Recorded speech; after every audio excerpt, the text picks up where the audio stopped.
બધા અમારા પ્રસંગો ગોઠવાયેલા જ છે.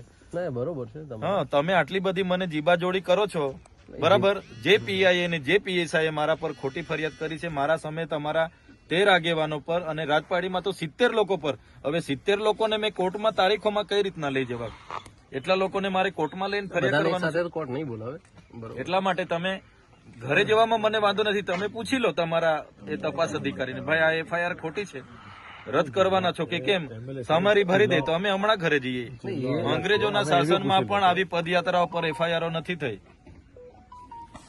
આ 4 કામદારોને અમે 30 લાખ રૂપિયા કંપનીમાં જઈને ઉભા રહીને વળતર અપાવ્યું, અમારી ભૂલ છે. હવે માણસ મરી જાય, 10,000 કરોડની કંપની છે તો 30 લાખ આપ્યા, એમાં શું વાંધો છે? અને કંપની વાળો બિચારો તો રાજી ખુશી આપ્યા છે, તો એમાં બિચારા એફઆઈઆર બી પોતે પીએસઆઈ અરજદાર બને છે. તો આટલી તો કેવી પોલીસની મજબૂરી છે કે પીઆઈ અરજદાર બને, પીએસઆઈ અરજદાર બને? ત્યાં એટલું બધું દારૂ, ડ્રગ્સ, ઇનલીગલી બધું ચાલે છે, એના પર કેમ કાર્યવાહી કરતા નથી? અમે તો સીસીટીવી ફૂટેજ આપ્યા છે 35 જેવા, એના પર કોઈ કાર્યવાહી નથી. અમારા પર ઉપરા છાપરી રાતોરાત 2 એફઆઈઆર થઈ જાય 70 લોકો પર. યાર અમારે કે પછી છોડી દેવાનું છે? એટલે અમારા ન્યાય માટે અમે તો નીકળેલા છે. પોલીસને યોગ્ય લાગે પૂરવાના હોય તો પૂરી દો. તમે કેવું છો કે અમે બોલાવીશું, તો તમે અમારું બજેટ સત્ર ચાલુ થાય ત્યારે બોલાવશો? તમે અમારી આયોજનની મિટિંગો વખતે બોલાવશો? અમારા લોકોનું કામ કોણ કરશે પછી? ના, એટલે અમે આજે અમારી પાસે ટાઈમ છે, મહિનો. તમે આ ડિસેમ્બર જાન્યુઆરી છે, પૂરી દો. અમારું પછી બજેટ સત્ર ચાલુ થશે ત્યારે અમારે લોકો માટે અમારે વિધાનસભામાં બેસવું પડે છે, અને ત્યારે પછી તમે જેલમાં બેહાડી રાખશો તો લોકો માટે કોણ બોલશે? અમારા જેલમાં જવાનું ક્લિયર થતું નથી. બીજું ઉપરાછાપરી એફઆઈઆર એટલા માટે કરેલી છે કે આ ભાઈ માથા ભારે, એટલે ખરી ચૂંટણીમાં મને અહીંથી તડીપાર કરી દીધો હતો. એટલે આવી રીતના હમણાં બજેટ સત્ર છે, લોકો માટે કઈ માંગશે, બજેટમાં ઉઠાવશે, સરકાર સામે બોલશે, એટલે હવે તમારે પાછી પાસા કરવાની, તડીપાર કરવાની તજવીજ ચાલે છે. ભરૂચ પોલીસ કરે છે. એટલે તમારે તો જે કરવા, મને તો કોઈ વાંધો નથી. 5 વર્ષ નહીં 10 વર્ષ જેલમાં રાખો, પણ અમારા લોકોનો અવાજ કોણ કરશે પછી? એટલે જેલથી મને ફેર નહીં, ત્યાં બી મને રોટલી શાક ખાવાનું મળવાનું જ છે, બધી જગ્યાએ મળે છે. એટલે એનાથી મને કઈ વાંધો નથી, પણ અમારા લોકોનો અવાજ દબાઈ જાય છે. કોણ કામદાર માટે બોલશે પછી? કોણ આદિવાસી માટે? તમે બોલો જ છો, અમારો અવાજ દબાવી દેવો યાર. ઘરે રાતે પોલીસ મોકલી આપો.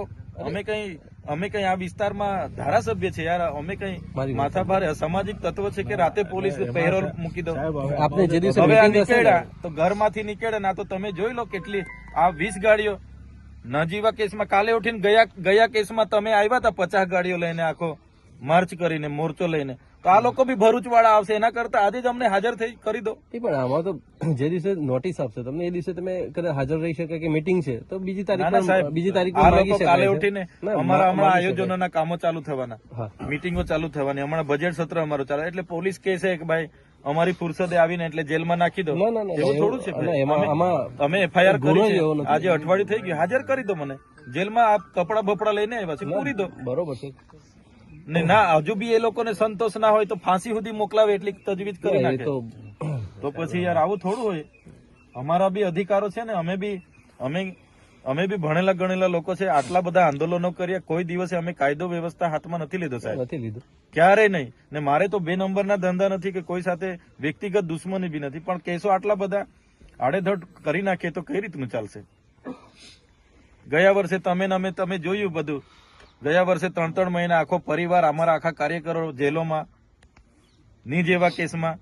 એક બાજુ ભાજપના કાર્યકરે ફાયરિંગ કર્યું, જાંગમાંથી ગોળી નીકળી ગઈ, 24 કલાકમાં છૂટી ગઈ. આ તો કેવી વ્યવસ્થા? અમારા પર થાય એટલે અમારે પછી આ પોલીસ અમને હોતી વળે ચોરની જેમ. બીજા પર થાય એટલે રાતોરાત બધું સમાધાન થઈ જાય.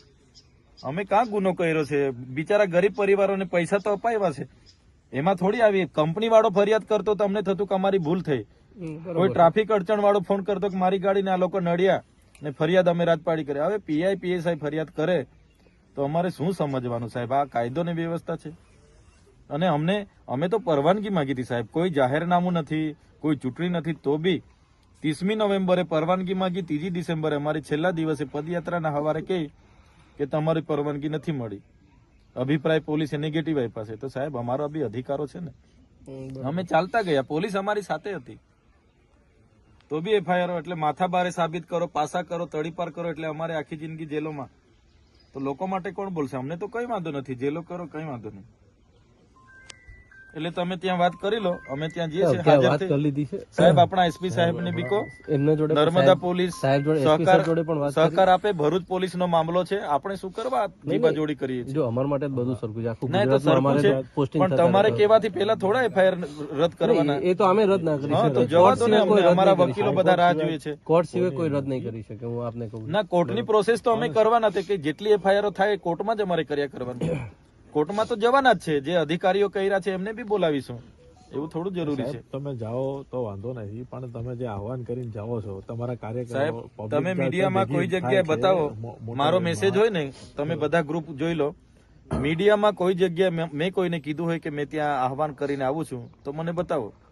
પણ એવા મેસેજ છે તો સાહેબ, તમારા આપણે ગ્રુપમાં હોય તો છે ને. બતાવો. મેં તો અમારા સાંજે ગ્રુપમાં પોલીસના ફોન આવ્યા હતા, ભેગી પોલીસને મેં થાય, કીધું કે હું ત્યાં કાલે પછી જાઉં traffic છે, છું. law and સીધી order વાત છે, મારે એનો કાં પ્રશ્ન છુપાવવાની છે? થાય.